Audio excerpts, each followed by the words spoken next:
Okay, let's get you somewhere safe. Thank you, sir. Thank you.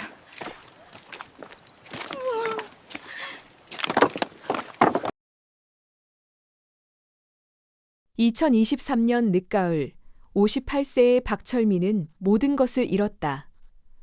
한때 건실한 중소기업 사장으로 남부럽지 않게 살았지만 믿었던 동업자의 배신과 연이은 투자 실패는 그의 모든 것을 송두리째 삼켜버렸다.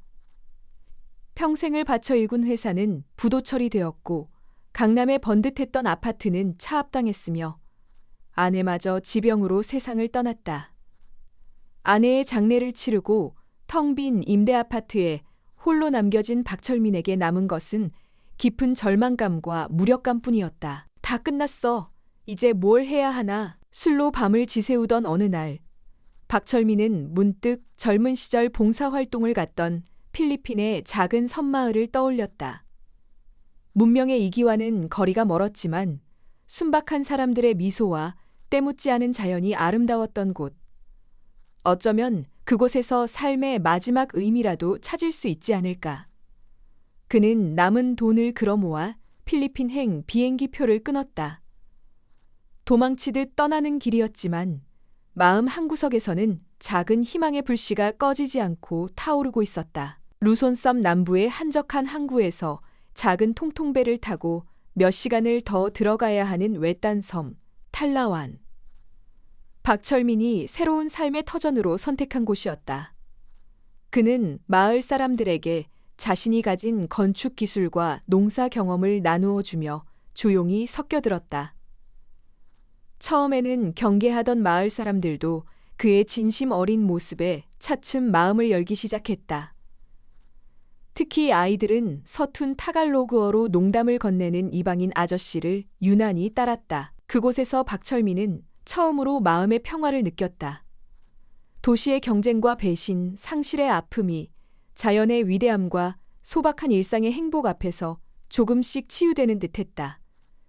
그는 새벽 일찍 일어나 낚시를 하고 낮에는 아이들에게 글을 가르치거나 마을 사람들의 허름한 집을 수리해 주었다. 밤에는 홀로 남아 밤하늘의 별을 보며 먼저 떠난 아내를 그리워하기도 했지만 그 슬픔은 더 이상 그를 절망으로 밀어치 않았다. 탈라완 섬에 정착한 지 반년이 지났을 무렵 박철민의 59세 생일이 며칠 남지 않은 어느 날이었다.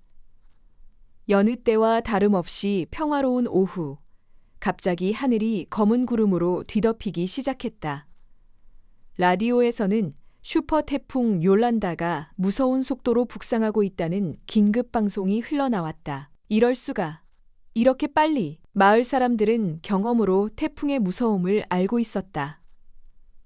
서둘러 배를 육지로 끌어올리고 지붕을 단단히 묶었지만 자연의 거대한 힘 앞에 인간의 노력은 미약해 보였다. 박철민은 자신이 머무는 작은 오두막보다 튼튼해 보이는 마을 회관으로 사람들을 대피시켰다. 그는 한국에서 배운 재난 대비 요령을 최대한 활용해 창문을 판자로 막고 식수와 비상식량을 확보했다. 그날 밤 태풍은 모든 것을 집어삼킬 듯 탈라완 섬을 강타했다. 집채만한 파도가 해안가를 덮쳤고 강풍은 야자수를 성냥개비처럼 부러뜨렸다. 사람들은 두려움에 떨며 서로를 부둥켜 안고 기도할 뿐이었다. 박철민은 뜬 눈으로 밤을 새우며 혹시 모를 위험에 대비했다. 몇 시간이나 지났을까. 지옥 같던 시간이 지나고 거짓말처럼 태풍이 잦아들기 시작했다. 날이 밝아오자 처참한 광경이 눈앞에 펼쳐졌다. 아름다웠던 마을은 온데간데 없이 사라지고 부서진 잔해 더미만이 뒹굴고 있었다. 해안가에 있던 집들은 형체도 없이 사라졌고 마을 회관마저 절반이 무너져 내렸다. 모두 괜찮습니까? 생존자들을 찾기 시작했다. 다행히 마을 회관에 모여있던 사람들은 대부분 무사했지만 해안가 가까이 살던 주민 몇몇은 실종되거나 목숨을 잃은 뒤였다. 슬픔과 절망이 생존자들을 덮쳤다. 태풍이 휩쓸고 간 지 사흘째. 구조의 손길은커녕 외부와의 연락조차 두절된 상태였다. 식량과 식수는 빠르게 바닥을 드러내고 있었고 부상자들의 상태는 점점 악화되었다. 박철민은 젊은 남자들과 함께 주변을 수색하며 먹을 것을 구하고 무너진 잔해 속에서 쓸만한 물건들을 찾아 나섰다. 그러던 중 마을 외곽의 작은 동굴에서 기적적으로 살아남은 여성들을 발견했다. 태풍이 오기 전 해산물을 채취하러 갔다가 고립되었던 젊은 여성 12명이었다. 그들은 태풍이 몰아치는 동안 서로를 의지하며 동굴 속에서 공포와 굶주림을 견뎌냈던 것이다. 발견 당시 그들은 거의 탈진 상태였지만 서로를 붙잡고 있는 눈빛에는 삶에 대한 강한 의지가 어려 있었다. 그들은 대부분 20대 초반에서 30대 초반의 젊은 성인 여성들이었다.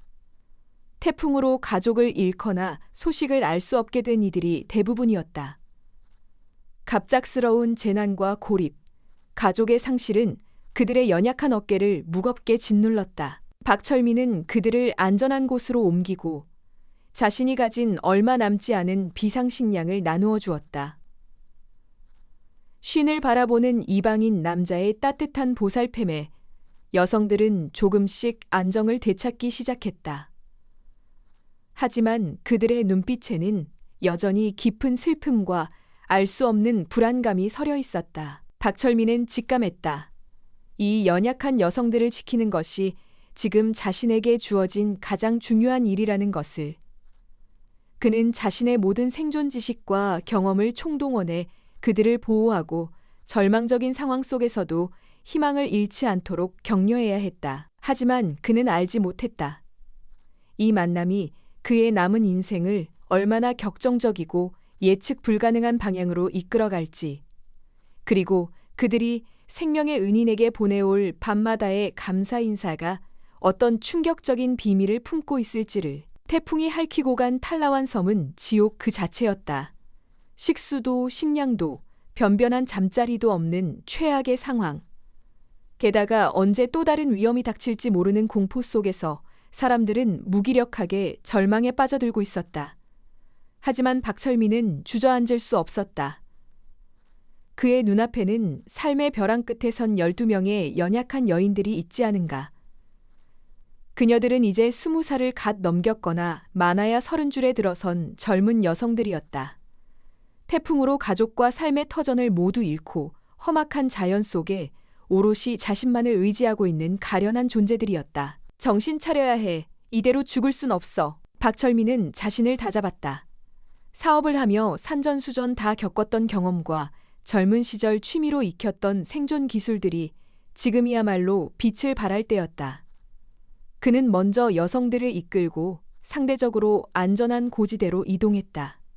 무너진 마을 회관의 잔해와 주변의 나무, 풀잎들을 이용해 간이 천막을 치고 밤이슬과 비바람을 피할 공간을 마련했다. 다음은 식수 확보였다. 박철민은 지형을 살피고 물이 고일 만한 곳을 찾아 나섰다. 다행히 산 중턱에서 작은 샘터를 발견할 수 있었다. 샘은 작았지만 13명의 목숨을 이어가기에는 충분했다. 그는 여성들과 함께 대나무통을 이용해 물을 길어 날랐고 불을 피워 물을 끓여 마시도록 했다. 식량은 더욱 문제였다. 태풍에 모든 것이 쓸려나갔지만 박철민은 포기하지 않았다. 그는 여성들을 2~3명씩 조를 짜서 비교적 안전한 구역으로 보내 먹을 만한 야생초나 과일, 버섯 등을 채집하도록 지시했다. 자신은 바닷가로 나가 파도에 밀려온 물고기나 게, 조개류를 닥치는 대로 잡았다. 서툰 솜씨였지만 며칠을 굶주린 그들에게는 무엇과도 바꿀 수 없는 귀한 양식이었다. We need to find shelter quickly. Yes, let's build one together. 박철민의 헌신적인 노력과 침착한 리더십은 절망에 빠져있던 여성들에게 작은 희망의 빛을 던져주었다. 그들은 박철민의 지시에 일사불란하게 따랐고 그의 격려 한마디에 용기를 얻었다. 박철민은 단순히 생존을 위한 기술을 가르치는 것을 넘어 정신적으로도 그들의 버팀목이 되어주었다. 밤이 되면 모닥불을 피워놓고 슬픔과 공포에 떠는 여성들의 이야기를 들어주며 따뜻하게 위로했다. 그의 주름진 얼굴과 투박한 손길에는 연륜에서 묻어나는 깊은 이해심과 포용력이 있었다. 시간이 흐르면서 박철민과 12명의 여성들은 하나의 공동체처럼 끈끈하게 뭉쳤다. 여성들은 박철민을 따요 박, 아버지 박이라고 부르며 절대적으로 의지하고 따랐다. 그들에게 박철민은 단순한 구조자를 넘어 아버지이자 스승이었고 절망적인 상황에서 삶의 의미를 다시 찾아준 생명의 은인이었다. 박철민의 지혜와 노력 덕분에 그들의 생존 환경은 조금씩 나아졌다. 간이 천막은 제법 아늑한 보금자리가 되었고 식량도 꾸준히 확보할 수 있게 되었다. 박철민은 여성들에게 물고기를 잡는 법, 독초를 구별하는 법, 간단한 도구를 만드는 법 등 생존에 필요한 기술들을 차근차근 가르쳤다. 여성들은 스펀지처럼 그의 가르침을 빨아들였고 점차로 생존할 수 있는 힘을 키워나갔다. 어느덧 여성들의 얼굴에는 핏기가 돌기 시작했고 절망 대신 작은 미소가 피어올랐다. 그들은 박철민 앞에서만큼은 태풍의 악몽을 잠시 잊고 나이에 맞는 밝은 모습을 보이기도 했다. 함께 노래를 부르고 서툰 한국말로 농담을 건네며 웃음꽃을 피웠다. 그럴 때마다 박철민은 가슴 한구석이 따뜻해지는 것을 느꼈다. 모든 것을 잃었다고 생각했는데 이곳 필리핀 오지에서 그는 새로운 삶의 의미를 찾은 것 같았다. 여성들은 박철민에게 어떻게든 보답하고 싶어 했다. 그들은 자신들이 채집한 가장 맛있는 과일을 그에게 먼저 건넸고 그가 잠자리에 들 때는 편히 쉴 수 있도록 주변을 정돈했다. 하지만 그것만으로는 박철민이 베푼 은혜에 턱없이 부족하다고 느꼈다. 그들은 밤마다 모여 수군거리며 무언가를 의논하기 시작했다. 그들의 눈빛에는 존경심과 감사함, 그리고 무언가 비밀스러운 결의가 함께 담겨 있었다. 폭풍우가 지나간 지 보름 정도 지난 어느 날 밤이었다. 박철민은 모닥불 옆에서 깜빡 잠이 들었다가 인기척에 눈을 떴다. 12명의 여성 중 가장 연장자이자 리더 역할을 하던 32세의 리아가 조심스럽게 다가와 그의 앞에 무릎을 꿇었다. 그녀의 뒤로는 나머지 11명의 여성들이 수줍은 듯 하면서도 단호한 표정으로 서 있었다. 따요 박, 드릴 말씀이 있습니다. 리아의 목소리는 살짝 떨리고 있었지만 눈빛은 그 어느 때보다 진지했다. 박철민은 불길한 예감보다는 호기심이 먼저 들었다. 무슨 일인가 리아? 편하게 말하게. 리아는 잠시 숨을 고르더니 옆에 있던 28세의 마리사와 눈빛을 교환한 후 다시 입을 열었다. 저희는 따요 박께 진심으로 감사 인사를 드리고 싶습니다. 따요 박이 아니었다면 저희는 이미 이 세상 사람이 아니었을 겁니다. 다른 여성들도 일제히 고개를 끄덕였다. 그들의 눈에는 진심 어린 감사의 눈물이 그렁그렁 맺혀 있었다. 뭘 그런 말을. 내가 한 일은 당연한 일이었네. 다들 무사해서 다행이지. 박철민은 손사래를 치며 겸연쩍어했다. 아닙니다, 따요 박. 저희에게는 생명을 다시 주신 것과 같습니다. 리아가 단호하게 말했다. 그래서 저희 12명은 의논 끝에 따요 박께 저희가 드릴 수 있는 가장 귀한 것으로 감사의 마음을 전하기로 약속했습니다. 가장 귀한 것? 박철민은 고개를 갸웃했다. 이 척박한 환경에서 그들이 가진 것이라고는 목숨밖에 없을 텐데. 리아는 잠시 머뭇거리더니 이내 결심한 듯한 표정으로 말을 이었다. 그녀의 얼굴은 달빛과 모닥불 빛에 붉게 상기되어 있었다. 오늘 밤부터 저희는 매일 밤 따요박을 찾아와 저희들만의 방식으로 감사의 예식을 치르겠습니다. 부디 저희의 진심을 거절하지 말아주십시오. 감사의 예식? 박철민은 그 말의 의미를 정확히 알 수 없었다. 하지만 여성들의 표정과 분위기에서 무언가 평범하지 않은, 어쩌면 금기시될 수도 있는 제안이라는 것을 직감했다. 그의 심장이 미묘하게 뛰기 시작했다. 과연 그녀들이 말하는 특별한 감사의 예식의 정체는 무엇일까?